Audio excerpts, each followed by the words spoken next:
नमस्कार, दूरदर्शन किसान देख रहे हैं आप। कार्यक्रम हेलो किसान में आप सभी का बहुत स्वागत है। मैं हूं आपके साथ पुलकित शुक्ला। हेलो किसान एक ऐसा कार्यक्रम है जिसमें हम आपको कृषि क्षेत्र से जुड़ी हुई तमाम जानकारियां उपलब्ध कराते हैं ताकि उन जानकारियों का सही तरीके से इस्तेमाल कर आप अपनी फसलों की अच्छी देखभाल कर सकें और उचित पैदावार ले सकें। लेकिन जैसे कि आप सभी जानते हैं कि हेलो किसान एक लाइव फोन इन कार्यक्रम है जिसमें हम आपके सभी सवालों को शामिल करते हैं और विषय से जुड़े हुए हमारे जो एक्सपर्ट होते हैं उन सवालों के जवाब आपको लाइव देते हैं। तो हेलो किसान कार्यक्रम में आज ऐसे कौन से विषय हैं जिस पर हम चर्चा करने जा रहे हैं, एक बार नजर डाल लेते हैं। आज हेलो किसान कार्यक्रम में जो विषय रहने वाले हैं चर्चा के, वो पहला विषय संरक्षित खेती रहने वाला है। इसके साथ ही आज का विषय संरक्षित खेती के साथ साथ हमारा फसलों में उर्वरकों का प्रयोग, ये दो विषय आज के हमारे रहने वाले हैं।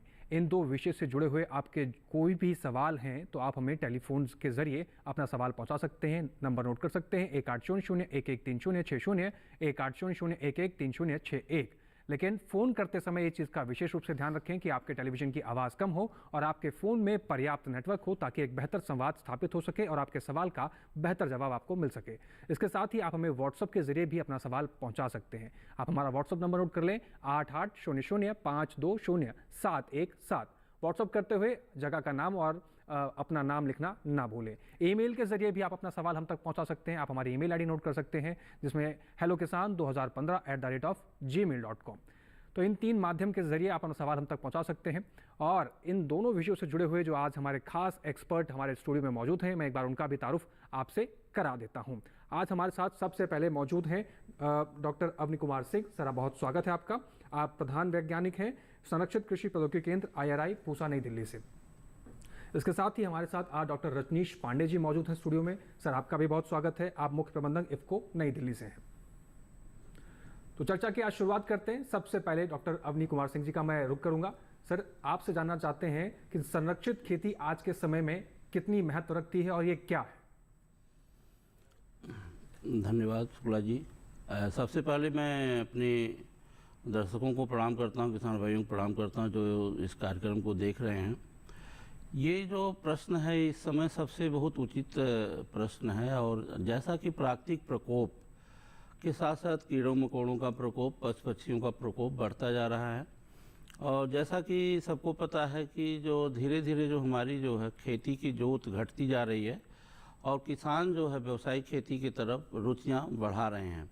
लेकिन प्राकृतिक प्रकोप और पशु पक्षी प्रकोप, कीड़े मकोड़ों प्रकोप के कारण धीरे धीरे वो खेती से वंचित रह जाते हैं, खासकर जैसे कि मूल्यवान सब्जियों में। तो इस तीनों कारणों को अगर बचाना है, इन तीनों प्रकोपों से बचना है, तो उसका एक ही विकल्प है संरक्षित खेती, अर्थात पॉली हाउस खेती जी। तो यही एक सबसे बड़ा इसका एक महत्व है कि प्राकृतिक प्रकोप और अन्य चीज़ों से जो हमारा नुकसान होता है उससे बचा करके हम और अधिक से अधिक, जैसे कि हमारे भारत सरकार के द्वारा ये बताया गया कि हमारी आय दुगनी हो जी। हमारे माननीय प्रधानमंत्री जी का सपना भी है और कृषि मंत्रालय के द्वारा ये प्रयास हमेशा लगातार चल रहा है। और चूँकि हम लोग ICAR के वैज्ञानिक हैं तो हम लोगों के द्वारा इस प्रयास को और ज़्यादा बढ़ावा देने का प्रयास किया जा रहा है जी। तो इसमें मैं कहना चाहूँगा कि संरक्षित खेती एक ऐसी खेती है जो 2 गुना से ज़्यादा उत्पादन और 2 गुना से ज़्यादा आय प्राप्त कराती है किसानों को। ये सबसे बड़ा इसका लाभ है जी। तो बदलते समय के साथ संरक्षित खेती का महत्व भी बढ़ता जा रहा है, और संरक्षित खेती क्या है इस पर आइए एक विशेष रिपोर्ट भी देख लेते हैं।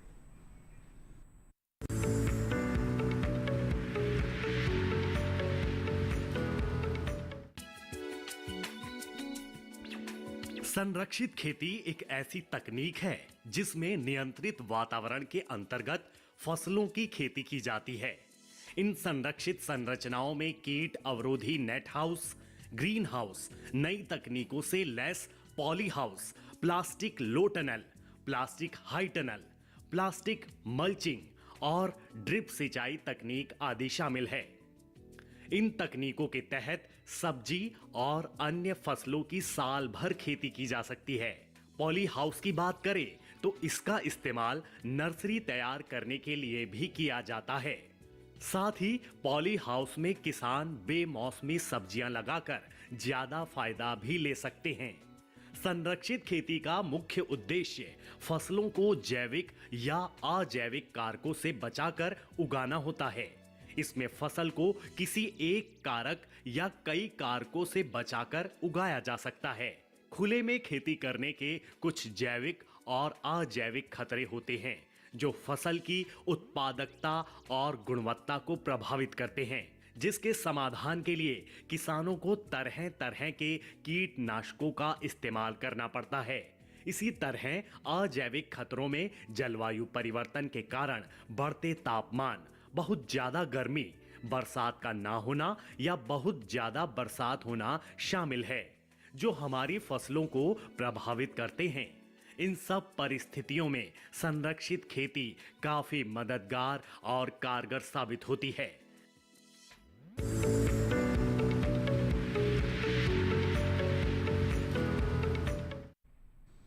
तो संरक्षित खेती के क्या महत्व हैं और कौन कौन से तरीके अपनाकर आप संरक्षित खेती कर सकते हैं, ये आपने इस विशेष रिपोर्ट में देखा। अब रुक करते हैं डॉक्टर रजनीश पांडे जी का, वो भी हमारे साथ मौजूद हैं। डॉक्टर रजनीश पांडे जी, मैं आपसे पूछना चाहता हूं कि इस समय जैसे हम देख रहे हैं कि संरक्षित खेती पर हमने बात की, उसके बाद उर्वरकों की भी बात कर लेते हैं। उर्वरकों की महत्वता आज के समय में क्या है और कैसे प्रयोग किया जाता है, इसके बारे में जानकारी दीजिए। धन्यवाद शुक्ला जी। मेरा सभी किसान भाइयों को प्रणाम। और सफल खेती का एक तरह से प्रमुख आधार है खाद, उर्वरक के सही प्रयोग और सही किस्म के उर्वरक का प्रयोग खेती में एक लाभप्रद खेती की तरफ हमारे किसानों को बढ़ाता है। बीते कुछ वर्षों में उर्वरक क्षेत्र में काफ़ी क्रांतिकारी कदम उठाए गए और कुछ नए खेती में प्रयोग होने वाले उर्वरकों का इजाद किया गया, जिसकी वजह से हमें एक लाभदायक खेती, एक बेहतर खेती और एक तकनीकी युक्त खेती करने के लिए हमें नई दिशा मिली है। जिसमें अगर मैं आपको प्रमुख रूप से देखूं तो खेती की जो 4 या 5 बिंदु ऐसे थे जिस पे ध्यान देना बहुत ज़रूरी था। हमारे मृदा का घटता हुआ जो स्वास्थ्य है, दूसरा वातावरण का प्रदूषण, तीसरा एक उत्पादन में ठहराव और चौथा कि जो उत्पादन जो आ रहा है उसकी गुणवत्ता बहुत धीरे धीरे गिरती जा रही है। और इसके अलावा अभी तक हमारी खेती में कुछ पिछले कई सालों से कोई तकनीकी का समावेश नहीं हो पाया था। इन सभी बातों को दृष्टिगत रखते हुए, विभिन्न पहलुओं पर ध्यान देते हुए उर्वरक क्षेत्र में काफ़ी नए बदलाव आए हैं, जिसमें ऑर्गेनिक मैटर, कार्बनिक पदार्थ को बढ़ाने के लिए भी उर्वरकों का समावेश किया गया है, बायो फर्टिलाइज़र्स का समावेश किया है। इसके अलावा वेस्ट टू वेल्थ के माध्यम से, जैसे मोलासिस हो गया, पोटैश डिराइव्ड फ्रॉम मोलासिस, इस तरह के उत्पादों का प्रयोग में आना शुरू हुआ है, जिससे पोटैश दिया जा सकता है, तमाम दूसरे तत्वों की उपलब्धता कराई जा सकती है। इसके बाद एक बहुत ही क्रांतिकारी कदम नैनो यूरिया और नैनो डीएपी के माध्यम से लिया गया है। नैनो तकनीकी का उर्वरक में समावेश से बहुत बड़ा योगदान एक तरह से हमारे किसानों और हमारी खेती में पड़ेगा, क्योंकि हमारी खेती में जो उर्वरक की सबसे बड़ी समस्या है वो यही है कि उसके अंदर हमारे पारंपरिक उर्वरकों की उपयोग क्षमता बहुत कम है। वो बहुत ज़्यादा उसमें किसान डालते हैं परंतु उसको मिलता बहुत कम है। इस समस्या को दूर करने के लिए नैनो तकनीक आधारित नैनो यूरिया और नैनो डीएपी का इजाद की गई है और इसको किसानों तक पहुंचाने का काम भी इफ़को ने किया है। और इसमें सरकार के सहयोग से ये नैनो तकनीक एक तरीके से किसानों की खेती में एक बहुत बड़ा बदलाव लाने में संभव हो सकेगी। जी, तो फसलों में उर्वरकों का प्रयोग से काफ़ी फसलें बेहतर भी हो रही हैं और किसानों के जीवन में कई बदलाव भी देखने को मिल रहे हैं। आगे चर्चा को बढ़ाएंगे, लेकिन उससे पहले फसलों में उर्वरकों का प्रयोग से क्या होता है और ये क्या है, इस पर एक विशेष रिपोर्ट देख लेते हैं।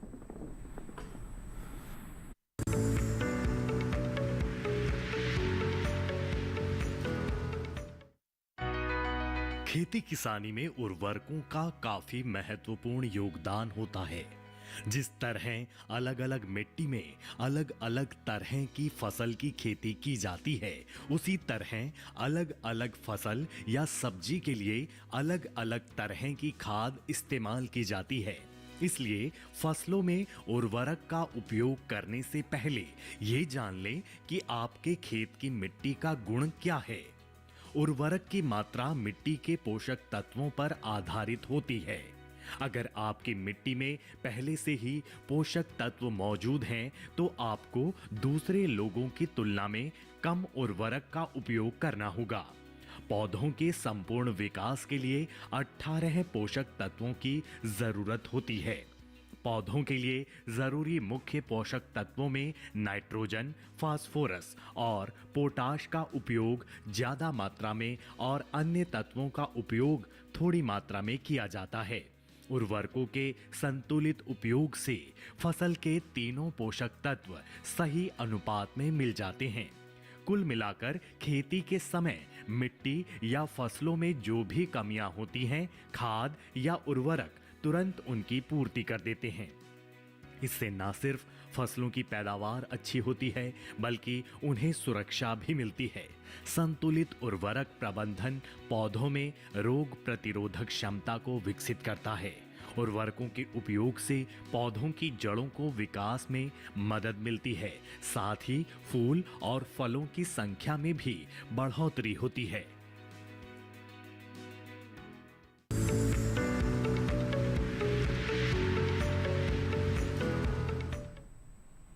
तो इस रिपोर्ट के जरिए आपने जाना कि फसलों में उर्वरक के प्रयोग कैसे किए जा सकते हैं और क्या क्या बदलाव देखने को मिलते हैं। हमारे दर्शकों के सवाल आने शुरू हो गए हैं। हमारे एक दर्शक हैं जिन्होंने हमें व्हाट्सअप किया है, मैं उनका सवाल लेता हूं। अंकुर सहाय आजमगढ़ से हैं। उनका सवाल है कि इस समय गेहूं की फसल बालियों के स्टेज पर है, क्या स्थिति में उर्वरक का प्रयोग करना सही साबित हो सकता है? डॉक्टर रजनीश पांडे जी, इनका सवाल है कि गेहूं की बालियां आ चुकी हैं, उसमें क्या उर्वरक प्रयोग करना सही साबित होगा या नहीं? अगर बालियों का फुटाव जस्ट अभी हुआ है तो अभी आप इसका स्प्रे कर सकते हैं नैनो डीएपी का। नैनो डीएपी के माध्यम से आपको नाइट्रोजन और फास्फोरस की दोनों की उपलब्धता होती है, जो कि दाने बनने के समय में भी फास्फोरस की रिक्वायरमेंट होती है, कि उपलब्धता ज़रूरत होती है। और जब जड़ों का विकास हो रहा होता है बुआई के समय, उस समय भी इसकी ज़रूरत होती है। तो बुआई के समय और उसके पश्चात 45 से 50 दिन के बाद भी इसका स्प्रे करना उचित रहता है।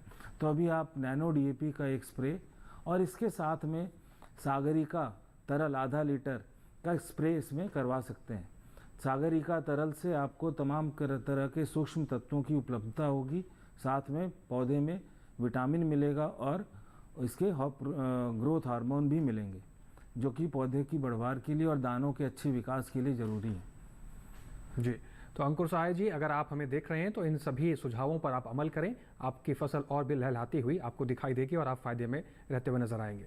एक और सवाल हमें व्हाट्सएप के जरिए आया है। रामकरण राजस्थान से हैं, वो पूछ रहे हैं कि क्या संरक्षित खेती में नैनो यूरिया एवं नैनो डीएपी जैसे उर्वरकों का इस्तेमाल किया जा सकता है? डॉक्टर रजनीश पांडे जी, आपसे जानना चाहते हैं। संरक्षित खेती में सामान्य तौर पर जो उर्वरकों का जो विधि बताई गई है वो ड्रिप इरिगेशन के माध्यम से दी जाती है। जी, नैनो यूरिया और नैनो डीएपी तकनीक का मुख्य आधार ये है कि ये पत्तियों के माध्यम से दिया जाता है, ताकि ये सीधा उस जगह पर पहुँचे जहाँ पर प्रकाश संश्लेषण की क्रिया होनी है, यानी कि फोटोसिंथेसिस की प्रोसेस होती है, वहीं पर सीधा जाके पहुँचे और वहीं पर काम करे। ये उसमें प्रयोग करने से इनको थोड़ा बहुत तो लाभ होगा, पर जो हमारा उद्देश्य है, जो एकदम इसकी मात्रा को कम करना, केमिकल की मात्रा को कम करना और अधिक से अधिक उसका लाभ मिले, इस उद्देश्य की पूर्ति में ये पूर्णतया सफल नहीं हो पाएगा। इसलिए इसको अभी हम ड्रिप के माध्यम से डालने के लिए अभी रेकमेंड नहीं कर रहे हैं। उसके लिए हम दूसरे फॉर्मुलेशंस बना के लाएंगे, उसको ड्रिप में डालना उचित होगा। जी, और इसके साथ ही हमारे एक और कॉलर हैं जो हमारे फ़ोन लाइन पर जुड़ गए हैं, एक बार उनका रुख कर लेते हैं। नंदस्वरूप मिश्रा जी हैं, बाराबंकी उत्तर प्रदेश से। सर, आपका स्वागत है, अपना सवाल पूछिए नंदस्वरूप जी। हेलो जी नंदस्वरूप जी, आपका स्वागत है, अपना आप सवाल पूछिए। हाँ नमस्कार सर, मैं जानना चाहता हूँ कि जो संरक्षित खेती है पाली हाउस में, तो इसमें कौन सी हम फसल ले सकते हैं जिससे हमें अधिक लाभ हो, और दूसरी चीज उसके साथ क्या हम और आय बढ़ाने के लिए क्या फसल क्या विकेटीकरण भी इसमें कर सकते हैं जिससे और हमारा फायदा हो? जी, तो नंदस्वरूप मिश्रा जी का सवाल ये है डॉक्टर अरुण कुमार सिंह जी कि ये पॉली हाउस लगा के इसमें कौन कौन सी फसल लगा सकते हैं और अपनी आय को किस तरह से बढ़ा सकते हैं? हाँ, देखिए, जो पॉली हाउस है वो दो प्रकार का होता है, एक पंखा और कूलिंग पैड युक्त होता है और एक होता है नेचुरली वेंटिलेटेड जिसमें पंखा और कूलिंग पैड नहीं लगे होते हैं। तो अगर आपका नेचुरली वेंटिलेटर पॉली हाउस है तो उसमें आप 2 फसल से 3 फसल खीरे की पूरे साल में लेकर के सबसे अधिक आय प्राप्त कर सकते हैं। और वो उसका समय स्टार्ट होता है आपका बाराबंकी में कि जुलाई लास्ट वीक में आप लगाएंगे खीरा और अक्टूबर तक एक फसल ले लेंगे, फिर अक्टूबर लास्ट वीक से नवंबर फर्स्ट वीक में लगाएंगे और जनवरी तक दूसरी फसल ले लेंगे और जनवरी के लास्ट वीक या फरवरी फर्स्ट वीक में तीसरी फसल लगा करके और मई या 10-15 जून तक तीसरी फसल ले लेंगे। तो इस तरह एक ही साल में एक ही पॉली हाउस में अगर हम खीरा की 3 फसल 100-100 दिन की लेते हैं तो लगभग आपको इसमें 6 लाख रुपए की बचत होने की संभावना है अगर वैज्ञानिक विधि से आप करते हैं और 1000 वर्ग मीटर में 4200 पौधे लगाते हैं।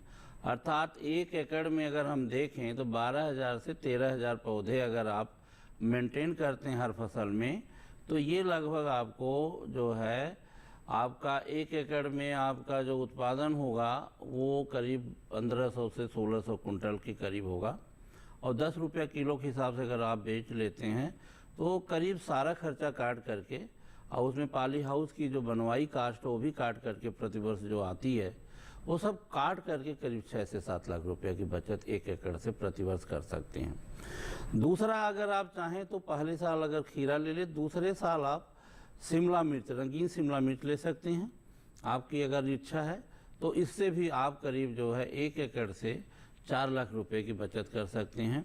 शिमला मिर्च भी करीब जो है 12 से 13 हज़ार प्लांट पर एकड़ लगाते हैं। इसमें भी सारा खर्चा काट करके आप अगर देखें तो 3 से 4 लाख रुपए की बचत कर सकते हैं। इसी तरह खीरा शिमला मिर्च का जो है विविधीकरण की जो आप बात किए वो अगर आप लेते रहते हैं तो आपको सारा अच्छा से अच्छा लाभ मिलेगा। तीसरा लाभ आप नर्सरी से प्राप्त कर सकते हैं। सब्जियों की नर्सरी अगर पूरे साल भर उगाएं तो करीब अगर 1000 वर्ग मीटर का आपका पॉली हाउस है तो 1000 वर्ग मीटर के पॉली हाउस से अगर साल भर में 7 से 8 बैच नर्सरी लेते हैं तो जितने बैच नर्सरी लेते हैं लगभग पूरा खर्चा काट करके आपका उतने लाख रुपया बच जाता है। अर्थात अगर 6 बार लेंगे तो 6 लाख, 7 बार लेंगे तो 7 लाख रुपए करीब आप इससे बचत कर सकते हैं। तो इस तरह पॉली हाउस खेती से आप अधिक से अधिक लाभ पूरे साल भर। दूसरा पॉली हाउस खेती का सबसे बड़ा जो लाभ है, सब्जियों में अगेती खेती भी ले सकते हैं लाभ, पछेती खेती का भी लाभ इसमें है, मुख्य मौसम का भी इसमें लाभ है और सबसे बड़ा लाभ जो है कि बाजार मांग के अनुसार बेमौसम में है। तो ये सारी चीज़ें इसमें 4-5 लाभ जो है बाजार मांग के अनुसार जब चाहें सब्जियों की खेती करें, जब चाहें नर्सरी की खेती करें और बेमौसम करें, अगेती करें, पछेती करें, इस तरह से मुख्य मौसम में तो होता ही है। इस तरह से 4-5 लाभ पॉली हाउस से आप प्राप्त कर सकते हैं। बिल्कुल। तो इसलिए आप इसको सबसे ज़्यादा जो ध्यान दीजिए वो 1 साल खीरा 1 साल शिमला मिर्च की खेती करिए। बिल्कुल। तो नंद स्वरूप जी, जिस तरह से डॉक्टर अवनी कुमार सिंह ने आपको इस सवाल का बेहतरीन जवाब दिया है कि कौन कौन सी फसल लगा के और कितनी बढ़िया तरीके से आप वैज्ञानिकों की सलाह से आप अच्छी फसल ले सकते हैं और आपकी आमदनी भी बढ़ सकती है। हेलो किसान में चर्चा लगातार जारी है, लेकिन हमें यहाँ पर रुकना होगा एक छोटे से ब्रेक के लिए। आप कहीं मत जाइए, बने रहिए और देखते रहिए दूरदर्शन किसान।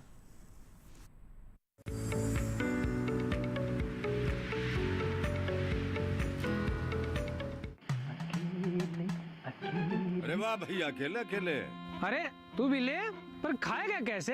मैं ऑर्गेनिक खेती की बात कर रहा रे बेटे। अकेले अकेले खेती कब तक करेगा? मतलब? गांव में 20-25 किसानों का समूह बना के पंजीकरण करवा ले, फिर सरकारी ट्रेनिंग भी मिलेगी और मुफ्त जैविक बीज खाद भी। फिर बीजीएस ऑर्गेनिक की सरकारी मोहर के साथ तेरी उपज आकर्षक पैक में पहुंचेगी बड़े बाजार तक। अच्छा? हाँ। अरे भाई, कहाँ चल दिया? सबको साथ लाने, आमदनी बढ़ाने। तो किसान भाई समझ गए ना? साथ मिलकर ऑर्गेनिक खेती कीजिए, अपनी परंपरा को आगे बढ़ाइए, ज्यादा मुनाफा कमाइए। माटी से प्रेम की परंपरा है परंपरागत खेती।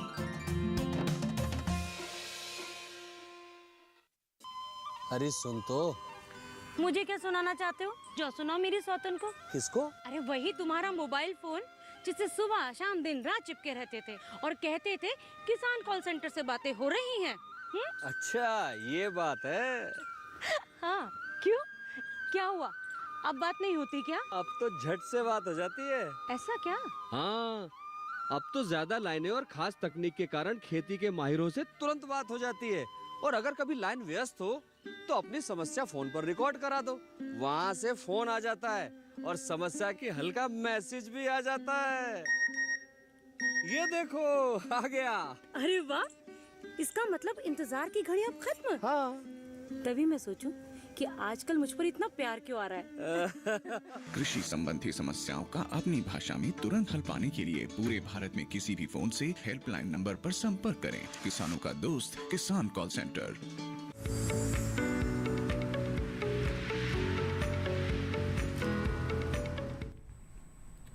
ब्रेक के बाद एक बार फिर से आपका कार्यक्रम हेलो किसान में स्वागत है। कार्यक्रम हेलो किसान में चर्चा को आगे बढ़ाते हैं। हमारे साथ एक कॉलर फोन लाइन पर जुड़ गए हैं, एक बार उनका रुख कर लेते हैं। देवेंद्र सिंह हैं भरतपुर राजस्थान से। देवेंद्र जी बहुत स्वागत है आपका, अपना सवाल पूछिए। नमस्कार जी। जी नमस्कार सर, मैं ये पूछ रहा हूँ कि हमने धनिया, मूली, पालक की फसल की है, तो उसमें हम डीएपी उपलब्ध नहीं हुई थी हमको, तो हम नैनो यूरिया, नैनो डीएपी का इसमें प्रयोग कर सकते हैं क्या? जी डॉक्टर रजनीश पांडे जी, इनके सवाल का उचित जवाब। देवेंद्र जी, आपको बिल्कुल नैनो यूरिया, नैनो डीएपी का प्रयोग करना चाहिए। और नैनो डीएपी और नैनो यूरिया का अगर बाज़ार में यूरिया उपलब्ध हो या फिर डीएपी उपलब्ध हो, उसके बावजूद भी करना चाहिए, क्योंकि इसके आपको कई फ़ायदे होंगे। एक आपका नैनो यूरिया का प्रयोग और नैनो डीएपी के प्रयोग से आपका जो खेत सुधरेगा, आपकी उत्पादन अच्छा होगा, उत्पाद की गुणवत्ता भी बेहतर होगी, बाज़ार में आपको अच्छा रेट मिलेगा, आपकी खेती में रसायन कम हो जाएगा। और रसायन जब कम हो जाएगा, तमाम समस्याएं, कीट पतंग का आना बहुत कम हो जाएगा। तो हर तरह से लाभ है। अगर मैं आपको एक गणित अगर बताऊं कि अगर एक ज़िले में अगर मान लीजिए 18 लाख बोरे अगर पारंपरिक यूरिया के बिकते थे, तो उसकी उपयोग क्षमता इतनी कम थी कि उसमें से लगभग 6 लाख बोरे ऐसे थे जो कि हमारे नीचे धरती में चले जाते हैं, पानी में मिल जाते हैं। उसके बाद 6 लाख बोरे ऐसे हैं जो कि हवा में उड़ जाते हैं, क्योंकि तुरंत वो उसका नॉक्स गैसेस बनाता है और ऊपर उड़ जाता है। 4 से 5 लाख बोरे ऐसे बचते हैं जो हमारे किसानों को, जो वो डालते हैं, उनकी फसलों को प्राप्त हो पाते हैं। उसमें से असल में प्रयोग में आने वाले 3 से 4 लाख बोरे ही पड़ेंगे। तो अब देखिए, अगर एक किसान ने जितना नत्रजन वो चाहिए था, उसके लिए अगर उसने एक बोरा 266 रुपये का है, तो जितने बोरे उसको उतना ही तत्व प्राप्त करने के लिए उसको 4 बोरे यानी 1300 रुपये खर्च करने पड़े, और तब जाके उसको वो तत्व मिला। इसमें इसकी उपयोग क्षमता नैनो यूरिया, नैनो डीएपी की ज़्यादा होने के कारण इसका जितनी मात्रा आप डालेंगे उतना पूरा का पूरा आपकी फसल को प्राप्त होगा, और कुछ भी इसमें से लॉस नहीं होगा, और इसके अलावा और दूसरे लाभ आपके फसल को प्राप्त होंगे। जी, तो देवेंद्र जी, उम्मीद है कि आप बताए गए सुझाव पर अमल करेंगे और उस अनुसार अपनी फसल की देखभाल करेंगे। एक और कॉलर हमारे साथ जुड़ गए हैं जिनका नाम है विपिन, सागर मध्य प्रदेश से फ़ोन कर रहे हैं। विपिन जी बहुत स्वागत है आपका, अपना सवाल पूछिए। जी नमस्कार सर। नमस्कार सर, मैं ये जानना चाह रहा था कि अभी हमने सोयाबीन की बुआई की है, तो उसमें सर उर्वरकों का कैसा क्या प्रबंधन करना है? जायद में हमने सोयाबीन बोया है सर अभी लगभग 1 हफ्ते पहले। और दूसरा सवाल सर मेरा ये था कि जिन लोगों के पास मृदा हेल्थ कार्ड है, तो सर उनके लिए उर्वरकों की कितनी कमी है या कितना कौन सा उर्वरक डालना है सर, इसके लिए कितने अंतराल में मृदा जाँच कराते रहना चाहिए? जी डॉक्टर रजनीश जी, आपने सवाल सुना कि इन्होंने सोयाबीन की खेती की है अभी और ज़्यादा समय नहीं हुआ है, तो किस तरह का उर्वरक इनको प्रयोग करना चाहिए और कैसे फसल की देखभाल करें? आपने अभी सोयाबीन की बुआई की है, तो हालांकि बुआई कर चुके हैं, नहीं तो मैं आपको बुआई के समय का भी बताता, परंतु अब बुआई हो चुकी है, तो उसके पश्चात आपको फ़िलहाल आज की स्थिति में आप बायो फर्टिलाइज़र अगर आप देखें तो बायो फर्टिलाइज़र का भी प्रयोग आप कर सकते हैं। इसके बाद आज से 15 से 20 दिन बाद जब पत्तियां निकल आएंगी, जब पत्तियां आ जाएं, तब उसके बाद आपको यानी कि कुल बुआई से 35 दिन बाद, 35 से 40 दिन बाद आपको नैनो यूरिया की 1 बोतल तथा साथ में सागरिका की 1 बोतल, इन दोनों को मिलाकर और नैनो डीएपी की आधा लीटर की बोतल का आधा भाग यानी कि 250 ml को मिलाकर आपको इसका स्प्रे करना है। इससे आपको नाइट्रोजन मिलेगा, फास्फोरस मिलेगा, पोटाश सागरिका से मिलेगा और सूक्ष्म तत्व और सेकेंडरी न्यूट्रिएंट, कंप्लीट पूरा पैकेज आपको 35 से 40 दिन पे मिल जाएगा। इसके पश्चात आप जब आपकी फसल और 55 दिन की हो जाए तो इसी स्प्रे को आप रिपीट कर सकते हैं। जी, तो विपिन जी इस तरीके से आप अपनी सोयाबीन की फसल की अच्छी देखभाल कर पाएंगे। फिलहाल आगे बढ़ते हैं और चर्चा को आगे बढ़ाते हैं। डॉक्टर अवनी कुमार सिंह जी, मैं आपसे जानना चाहता हूं कि जिस तरह से मौसम बदल रहा है, वायुमंडल में भी बहुत से परिवर्तन हमें देखने को मिल रहे हैं, तो ऐसे समय में फसलों को संरक्षित करने की आवश्यकता क्यों है? आवश्यकता इसलिए मैंने अभी पूर्व में भी आपको बताया था, किसान भाइयों को बताया था, संरक्षित खेती का मतलब ही होता है कि हम अपने फसलों को संरक्षण देते हैं, इस खेती को इसलिए संरक्षित खेती कहते हैं। तो जैसे मौसम में परिवर्तन होता है, कभी तापक्रम ज़्यादा, कभी तापक्रम कम, कभी कोहरा, कभी पाला, कभी ठंडी हवाएं, कभी गर्म हवाएं, इस तरह से चलती, कभी जो है बर्फ़बारी भी हो जाती है, कभी ये आपका ओला गिर जाता है। इस तरह से जो प्राकृतिक झंझावत बोलते हैं, जो प्राकृतिक प्रकोप बोलते हैं, तापक्रम को होता है, फिर बारिश का हो जाना, तो इस तरह से कब क्या हो जाए प्राकृतिक प्रकोप में सारी चीज़ें आती हैं।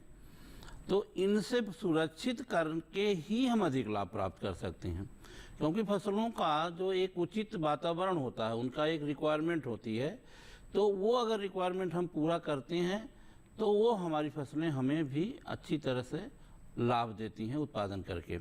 और यह सहायता हम संरक्षित खेती के माध्यम से, अर्थात poly house, poly tunnel, net house के माध्यम से दे सकते हैं।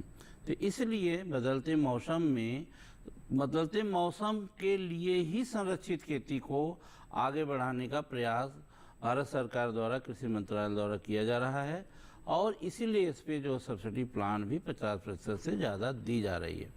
इसके साथ साथ संरक्षित खेती के साथ जो मुख्य उद्देश्य है, इसकी लाइफ लाइन जो है टपक सिंचाई पद्धति को भी इसमें जोड़ा गया है, और इस पे भी जो है आपका सब्सिडी प्लान है, छूट दी जाती है सरकार के द्वारा, हमारे भारत सरकार के द्वारा, कृषि मंत्रालय इसके द्वारा। तो इसमें इसीलिए हम इसको संरक्षित खेती कहते हैं कि ये हर चीज़ को पूरा एक बताते हैं कि मतलब एक इच्छा अनुसार, जैसे हमारा मौसम कैसे बने, इच्छा अनुसार सूक्ष्म वातावरण हम उस पॉली हाउस के अंदर, उस नेट हाउस के अंदर बना के देते हैं। और प्राकृतिक प्रकोप, और मैंने शुरू में बताया पशु पक्षी प्रकोप और कीड़े मकोड़ों के प्रकोप से बचा करके इनके पूरे लाइफ साइकिल को, जैसे कि अगर हमारी 10 महीने क्रॉप है तो बाहर 4-5 महीना चलती है, लेकिन पॉली हाउस में अगर लगाते हैं वही टमाटर, वही शिमला मिर्च, वही आपका खीरा, छप्पन कद्दू जो भी लगाते हैं, ये हमारा डबल चलता है, मतलब 7 महीना, 8 महीना, 9 महीना।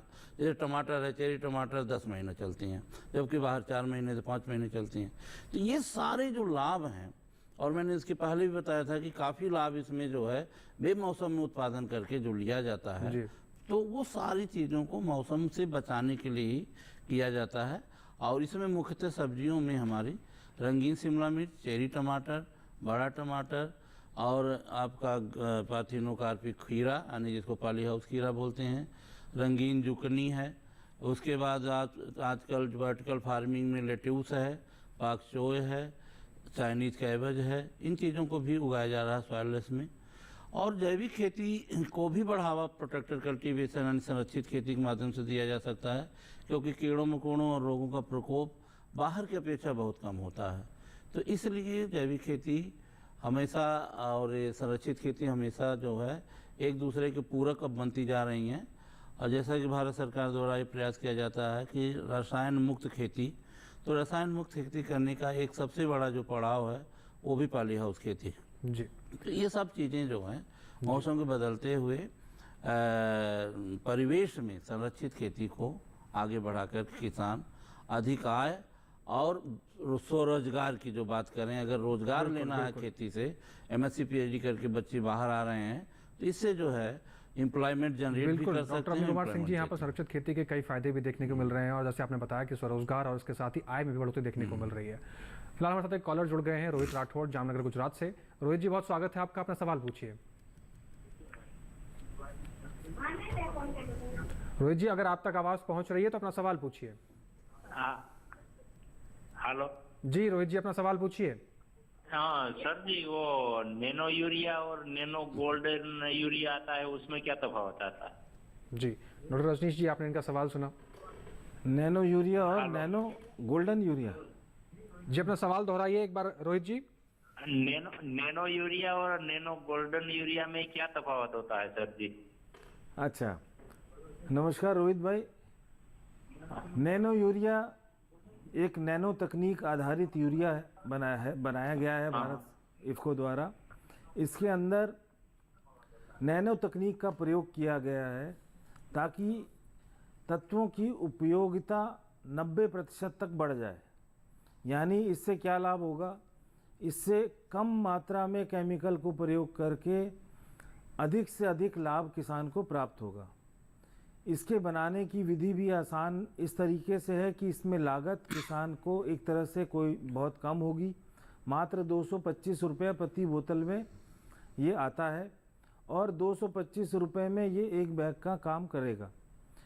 एक बैग का प्रयोग करने से आपको उतना तत्व नहीं मिल पाएगा, आपको दूसरा बैग दोबारा यूज़ करना पड़ेगा क्योंकि उसकी उपयोग क्षमता मात्र 25 से 30% तक ही है। यहाँ पर नैनो यूरिया में 90% तक की इसकी उपयोग क्षमता है। ये घोल अवस्था में आता है, यानी लिक्विड फॉर्म में आता है। इसका स्प्रे पत्तियों पर किया जाता है और इस पत्तियों के माध्यम से ये पौधों के अंदर घुसकर अपना तत्व प्रदान पौधों को करता है। तो ये तो हो गया नैनो यूरिया, जो कि एक बोतल को आप अपनी जेब में रखकर बड़े आराम से उसको घर ले जा सकते हैं और उसका स्प्रे करके तत्वों का अपने फसलों को दे सकते हैं।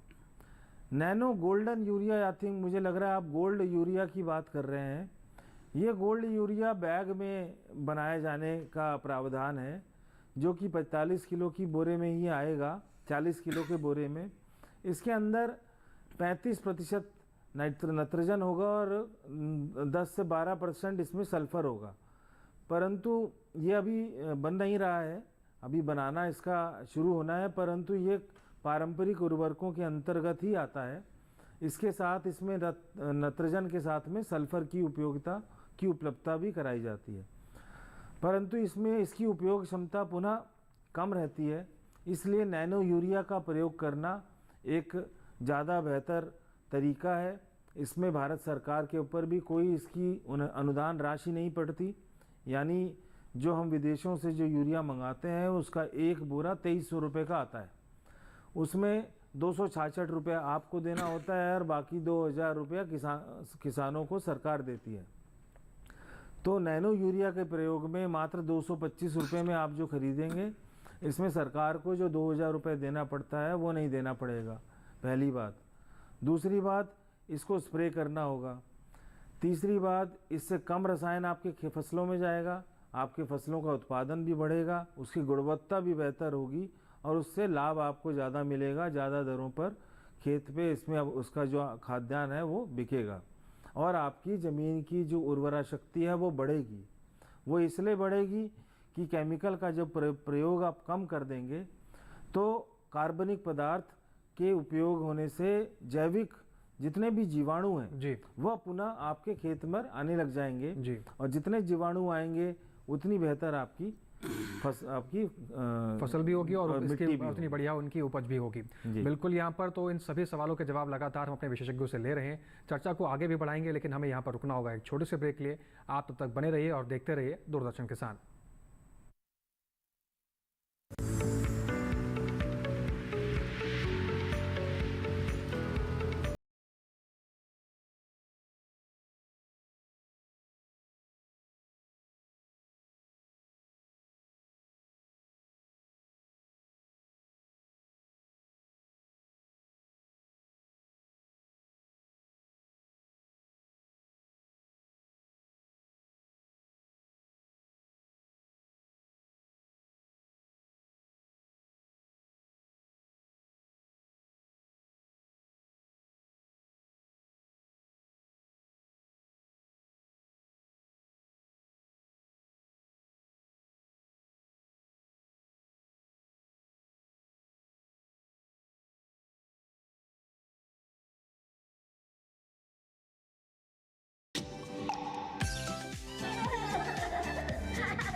फोन इन कार्यक्रम स्वस्थ किसान में हर शनिवार शाम 6 से 7 बजे सिर्फ डीडी किसान पर।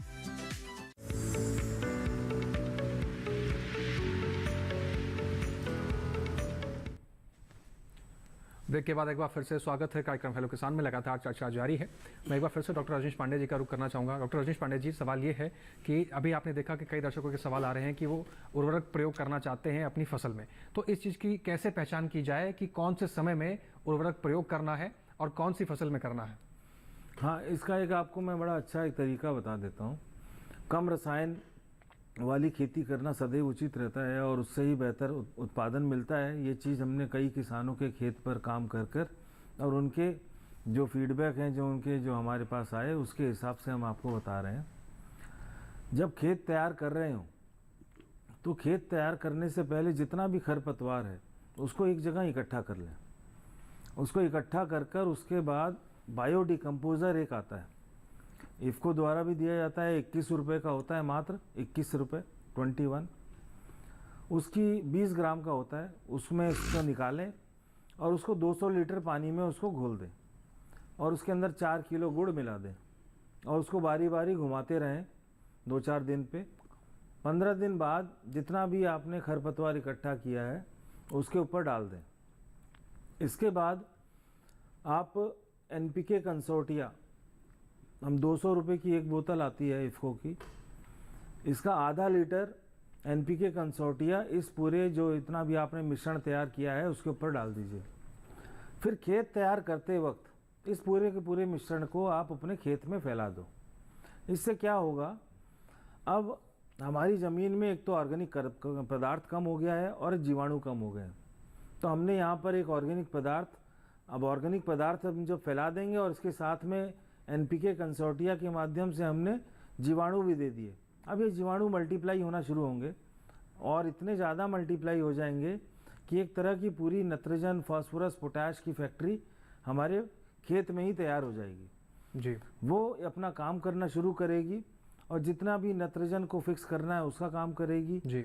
जो फॉस्फेट जो जमा है, जिसकी एक परत हो चुकी है हमारे DAP का प्रयोग करते करते जी, उसको उपलब्ध अवस्था में परिवर्तित करेगा और पोटैश को भी उपलब्ध अवस्था में लेके आएंगे। इसके बाद जब बीज की बुआई करना हो तो बीज की बुआई करने से पहले उसको नैनो DAP से उसका बीज का शोधन करें जी।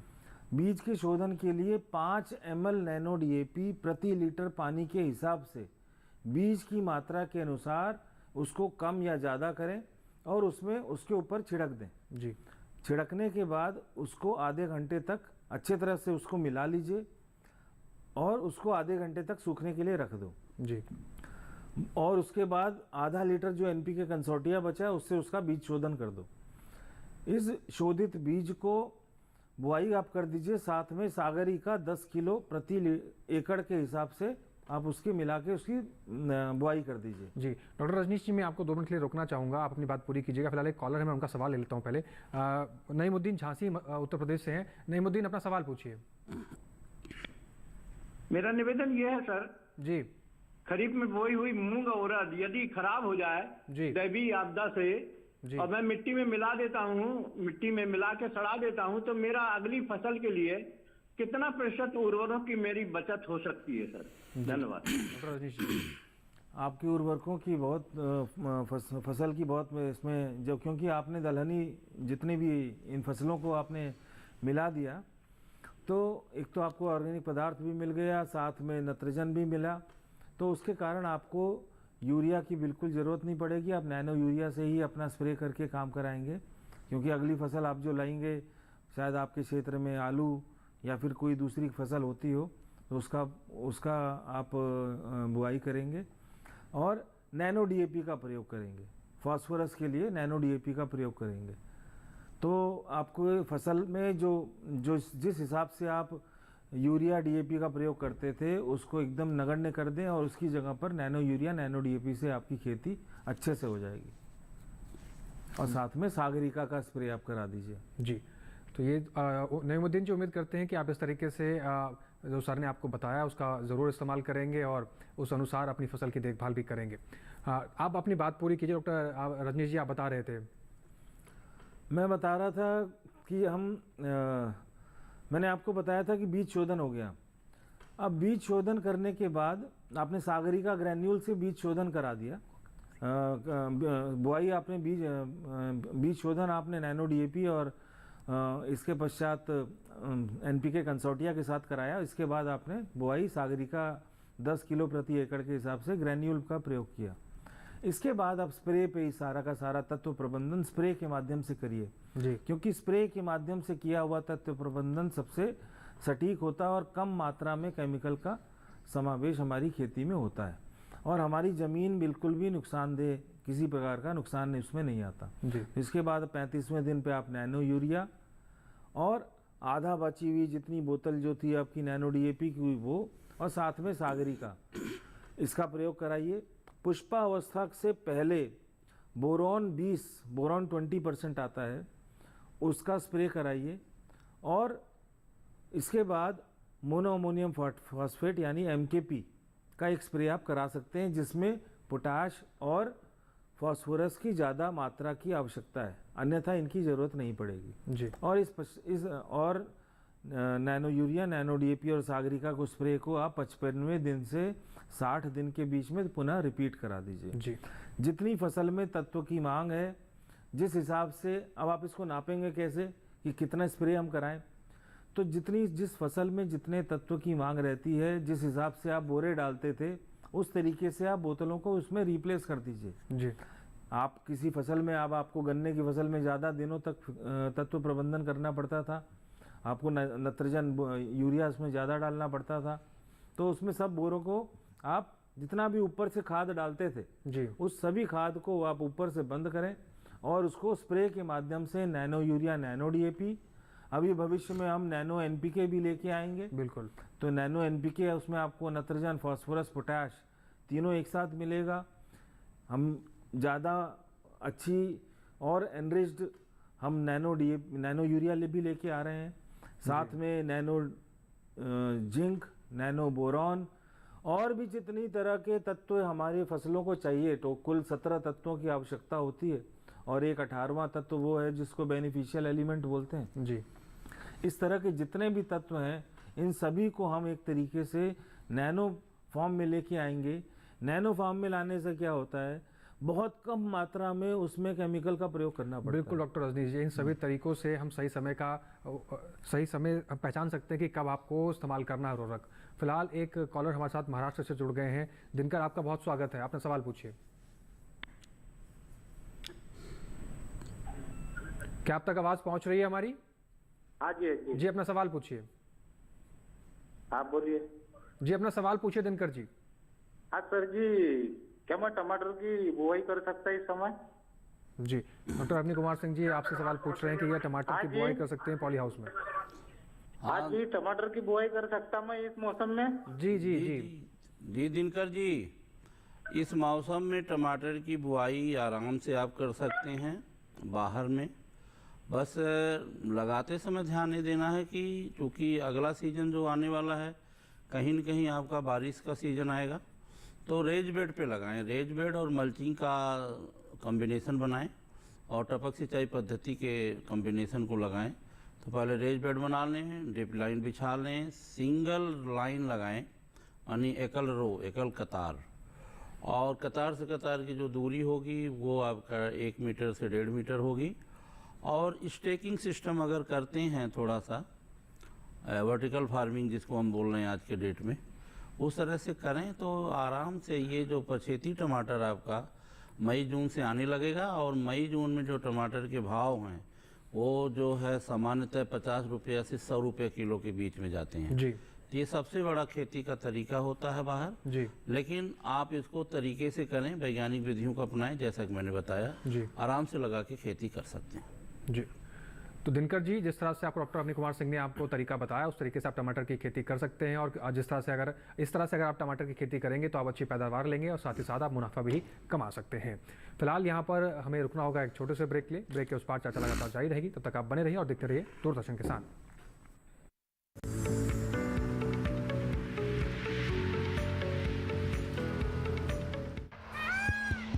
सुनिए सुनिए सुनिए, आपके गांव में फिर सकेगा प्रश्न मंच, आपके गांव में फिर सकेगा प्रश्न मंच।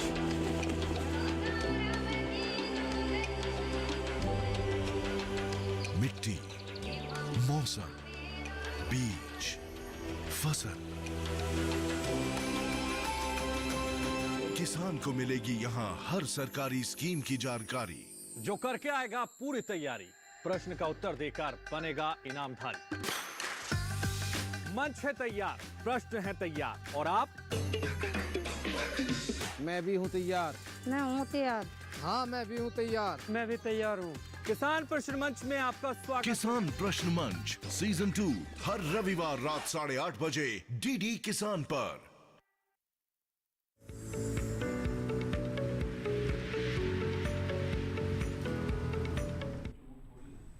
ब्रेक के बाद एक बार फिर से स्वागत है कार्यक्रम हेलो किसान में। लगातार चर्चा जारी है, दर्शकों के सवाल हम लगातार ले रहे हैं। व्हाट्सएप पे हमें एक सवाल आया है शिवलिंग भुसारे का, नागजरी महाराष्ट्र से।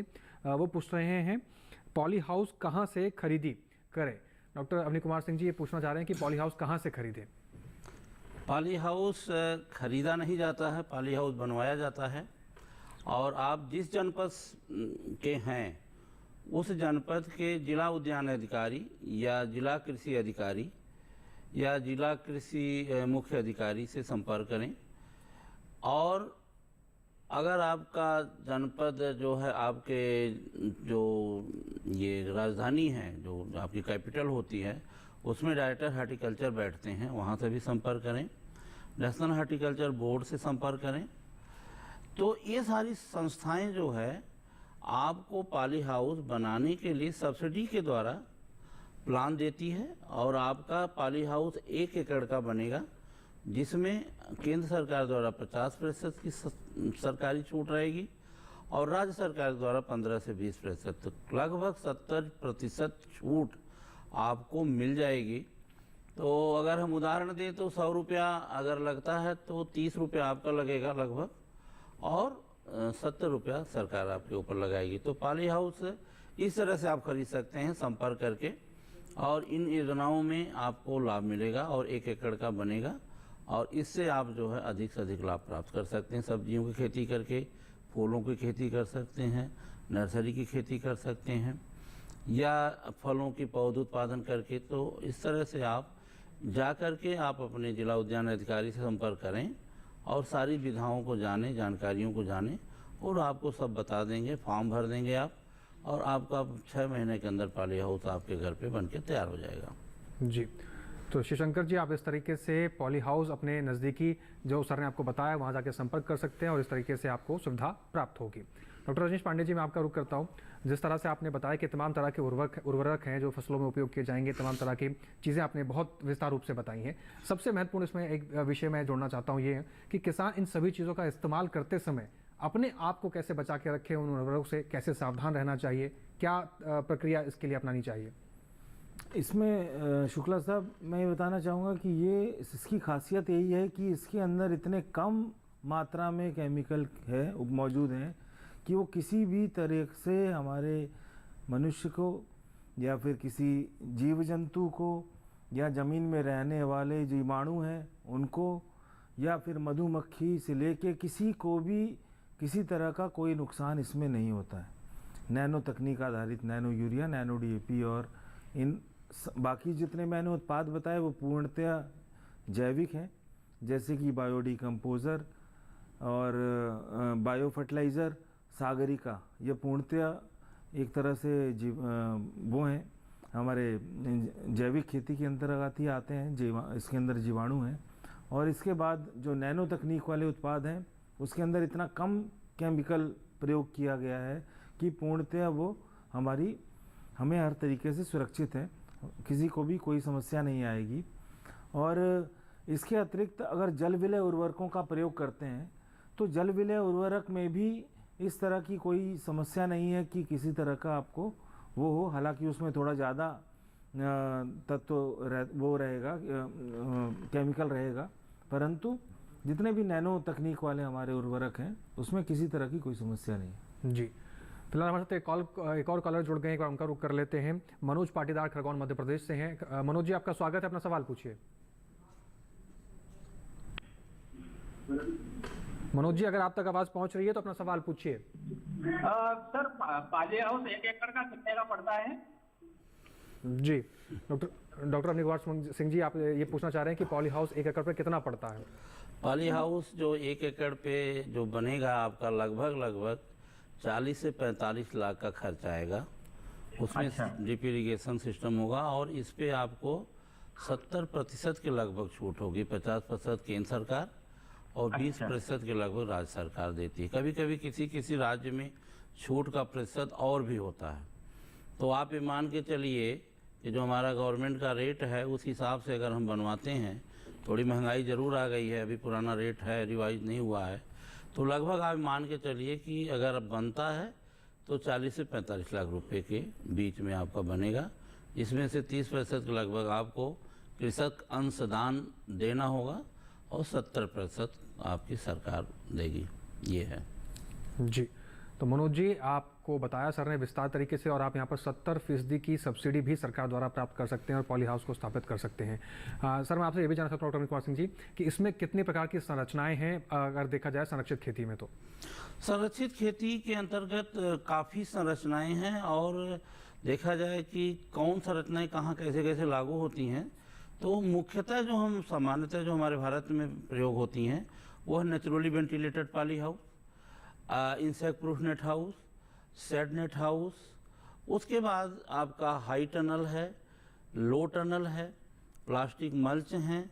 अब रही बात अगर हम देखें तो अगर हम जैसे अच्छा खेती करना चाहते हैं, जैसे साल भर शिमला मिर्च की खेती करना चाहते हैं और बहुत गर्मी वाला एरिया है, तो हाँ पॉली हाउस की जो संरचना बनेगी कूलिंग पैड और फैन के साथ, पंखा और कूलिंग पैड के साथ वाली बनेगी।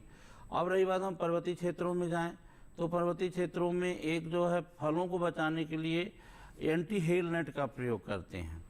और जहां सूर्यमुखी खेती करते हैं या टमाटर खेती करते हैं, जहां ये तोता और कौवा इनके द्वारा जो नुकसान होता है वो एंटी बर्ड नेट से कवर करके हम करते हैं। कहीं कहीं पाला बहुत ज़्यादा गिरता है तो उससे हम जो है पाला कवर एक आता है जो मल्चिंग की तरह बिछा देते हैं, चादर की तरह बिछा देते हैं, उसका प्रयोग करते हैं। इस तरह से हमें तमाम जो है संरचनाओं का इसमें उपयोग करते हैं, लेकिन मुख्यतः हमारा पॉली हाउस है, नेट हाउस है, प्लास्टिक मल्च है और लो टनल है। इन संरचनाओं को हम खेती करके जो है अधिक से अधिक लाभ कमाते हैं और ये सारी संरचनाएं कहीं न कहीं हमें प्राकृतिक प्रकोप से, पशु पक्षी प्रकोप से, कीड़ा मकोड़ा प्रकोप से बचाती हैं। जी, तो अब रुक करूँगा डॉक्टर रजनीश जी का। डॉक्टर रजनीश जी, इस पूरी चर्चा के दौरान कोई ऐसा बिंदु या कोई ऐसा विषय जो हम अभी तक नहीं पहुँचे हों या आप बताना चाहते हैं हमारे किसान भाइयों के लिए? हाँ, इसके अलावा मैं आपको ये बताना चाहूँगा कि जैसे कि मैंने आपको मुख्य रूप से सभी किसान भाइयों को ये बताया कि उनको स्प्रे करना है, तो स्प्रे करने के लिए तत्व प्रबंधन स्प्रे के माध्यम से करने के लिए स्प्रेयर्स की आवश्यकता पड़ती है। हालांकि हमारे सभी किसान भाई स्प्रेयर का प्रयोग करते हैं और स्प्रे तमाम कृषि रसायनों का करते भी हैं, परंतु पुनः इसको और संबल देने के लिए इफ़को ने अभी तक 2 लाख स्प्रेयर्स किसानों को उपलब्ध कराए हैं। इसके अलावा 50,000 हमने पावर स्प्रेयर्स उपलब्ध कराए हैं और इसके अतिरिक्त 2 से 2,500 हमने विभिन्न प्रकार के gun sprayer, boom sprayer, gun sprayer, इस तरह की बहुत सारी किस्म के स्प्रेयर्स भी उपलब्ध कराए हैं। इसके पश्चात खेती के क्षेत्र में जो सबसे बड़ा एक तरह का एक टेक्नोलॉजी का जो समावेश होगा वो ड्रोन के माध्यम से होगा। तो ड्रोन भी इफ़को द्वारा 2500 क्रय किए गए हैं जी। एक ड्रोन लगभग 5.5 लाख से लेके, और उसके बाद उसके साथ में हम एक ईवी व्हीकल दे रहे हैं जी, साथ में 4 सेट ऑफ बैटरीज भी देंगे और एक डीजी सेट देंगे, डीजी सेट से बैटरी को पुनः चार्ज किया जा सके जी, और पानी देंगे, साफ पानी, 100 लीटर पानी रखने के लिए।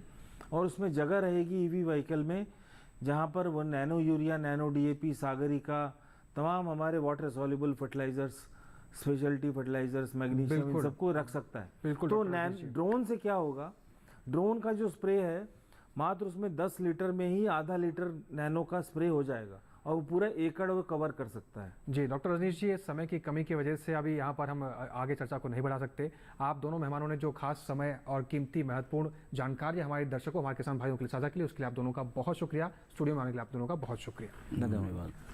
तो हेलो किसान कार्यक्रम में अगले विषय पर हम अगले संस्करण में कौन से विषय पर चर्चा करेंगे, एक बार उस पर भी नजर डाल लेते हैं। अगले विषय पर रहने वाले हैं मोटे अनाज उत्पादन का निर्यात और इसके साथ ही कृषि शिक्षा व स्वरोजगार, इन दोनों विषयों पर हम चर्चा करेंगे। इसके साथ ही आपके इन विषय से जुड़े हुए कोई भी सवाल हो तो आप हमारे किसान कॉल सेंटर पर फ़ोन कर अपने सवाल या अपनी जानकारी दर्ज करा सकते हैं। इसके साथ ही आप हमारे ईमेल के जरिए भी अपने सवाल हमें दर्ज करा सकते हैं। ईमेल आईडी आप हमारी नोट कर सकते हैं, hellokisan2015@gmail.com। इसके साथ ही आप किसान कॉल सेंटर पर भी अपना सवाल दर्ज करा सकते हैं। हमारा किसान कॉल सेंटर का नंबर अभी आप नोट कर सकते हैं। हमारा किसान कॉल सेंटर का नंबर है 1800-113060, जो कि सोमवार से शनिवार सुबह 6 बजे से रात के 10 बजे तक खुला रहता है। आप हेलो किसान कार्यक्रम को हमारे YouTube चैनल पर भी देख सकते हैं। आप टेलीविजन स्क्रीन पर दिखाए जा रहे QR कोड को स्कैन करेंगे और सीधा डीडी किसान के YouTube चैनल पर पहुंच जाएंगे और कार्यक्रम हेलो किसान को देख पाएंगे। आज के हेलो किसान कार्यक्रम में उम्मीद करते हैं कि आप जो भी जानकारी आपको साझा की गई है उससे आपको मदद मिलेगी और आप अच्छी फसल पैदा करने में लाभकारी साबित होंगे। फिलहाल हमें दीजिए इजाजत और देखते रहिए दूरदर्शन किसान। नमस्कार।